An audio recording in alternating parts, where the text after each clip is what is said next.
Magandang hapon, Bagong Pilipinas. Narito ang Police News Express sa oras na ito. Nagbigay na ng opisyal na pahayag si Police Major Catherine De La Rey ng Regional Police Information Office 11 ukol sa kontrobersyang lumitaw kaugnay sa umano'y pagpapatigil ng ambulansya ng mga pulis sa isang insidente kamakailan. Nilinaw ni Police Major De La Rey na ang mga akusasyon mula sa grupong KOJC na nagsasabing sadyang pinahinto ang ambulansya ay walang katotohanan.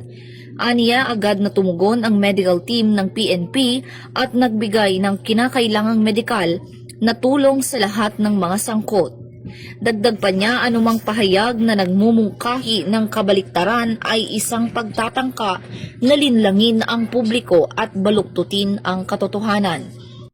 The PNP medical team performed their duties with utmost professionalism during the incident. The accusations made by KOJC claiming that the ambulance was deliberately stopped are false.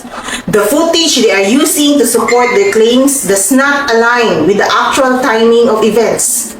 The PNP medical team responded immediately and provided the necessary medical assistance to all involved.